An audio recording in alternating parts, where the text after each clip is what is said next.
Located in Melbourne is one of the first arcade shopping experiences to make its way to Australia.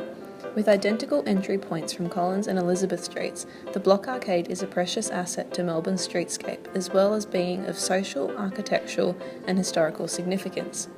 The Block was one of the first major arcade complexes to be built in the 19th century. First opened in 1892, it saw the beginning of a new way of shopping and gave Melbourne a buzzing social atmosphere.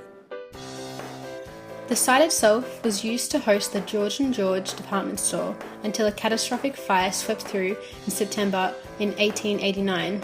Due to the level of damage to the building, George's was forced to move up further Collins Street, leaving the site vacant. The potential of the site was quickly addressed, and architect David Askew was commissioned to design what is now known as our shopping arcade. The wreckage of the fire left nothing but a brick basement level and bluestone foundations, which the original building was constructed from. As we can see, there have been significant changes in the renovations of the arcade's facade. Prior to the renovations, we see a much older and historic design, mostly deriving from the colours and use of materials. Post-renovations, the facade looks slightly more modernised with stone materials and a single casting colour scheme.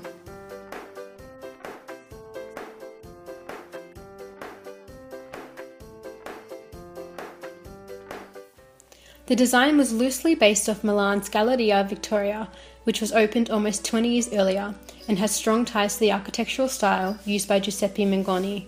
The Victorian-era building was built in the Mannerist architectural style, exhibiting an extravagantly ornamental and complicated facade. There are visible classical elements, including the ornamental statues extruding from the unpainted stucco. These depict unscaled, delicate, goddess-like women who are often included in the Mannerist architecture, yet make no particular reference to any beliefs in Melbourne or Australia at the time.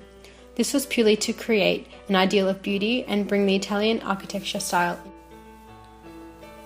In the interior, we continue to see this architectural style through ornamental design features. It is more evident on the ceilings of shops where there are crown mouldings and detailed ceiling pieces made of plaster. The doors and entryways of the arcade are also elegant and extravagant, indulging in an Italian architectural style. The arches and columns in both the upper and lower levels also adopt this style, as they are seen to be very detailed and to emphasise the delicate, goddess-like statues seen on the facade of this building. At the time of construction, UK company Craven Dunhill designed and installed the largest mosaic in Australia. The floor of the arcade has been completely surfaced using imported Italian tiles in a variety of colours. The mosaic depicts the name of the arcade as well as Australian flora at the entry point. And further into the arcade, the tiles form into garden-like imagery, making the indoor experience less clinical and standard of the area. The lavish interior decoration includes a large number of floral stained glass windows which add an extra element of design into the space. This was not a typical inclusion in the Mannerist architectural style per se, but as the building draws reference from multiple architectural styles, it has been well incorporated into the arcade. As you walk into the arcade, the natural light is emitted from the glass canopy dome roof, which illuminates to the lower level of the centre. These have been used along with cast iron roof supports along the spine of the arcade. It is the main source of natural lighting visible from the interior and is considered to be a beautiful architectural feature of the Block Arcade, a sight not to be missed.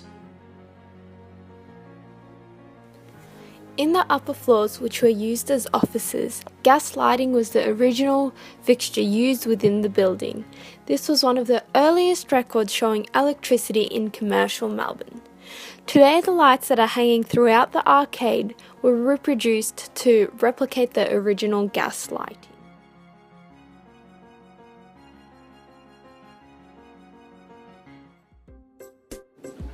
The boutique stores currently in the arcade include Witness Shoes, High's Chocolates, and the only remaining original store, the Hopetoun Tea Rooms. This icon is beloved by Melburnians still to this day, as it is one of the only remaining tea rooms from this era.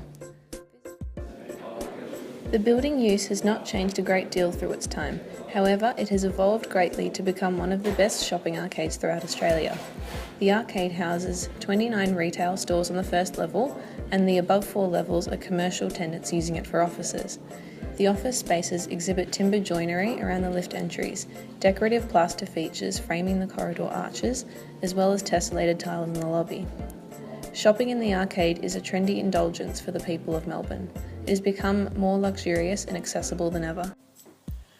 To keep with the tradition, the Block Arcade continues to tenant the above 4 levels for Melbourne offices. The office spaces exhibit timber joinery around the lift entries, decorative plaster features framing the corridor arches. The hallways are narrow and consistent with timber joinery around the lifts, along the walls and doors. The space is quiet and calm and well suited to a working environment. The floor is carpeted and the lighting is warm and hung from the ceiling, ensuring the space continues to feel historic. During the early years of the Block Arcade, there was a store which belonged to the tailor George Simmons. This tailor became well known amongst the community as he produced immaculate custom-made suits for professionals and businessmen, including the notorious Melbourne gangland personality Squizzy Taylor. It was recently discovered that Squizzy was wearing a custom suit from Simmons when he was killed in 1927 by a fellow gangster. As a place of fashion, the Block Arcade changed the way Melburnians shopped and made high fashion accessible to all who could afford the luxury. The arcade heavily influenced the city with its shopping, architecture and social attributes.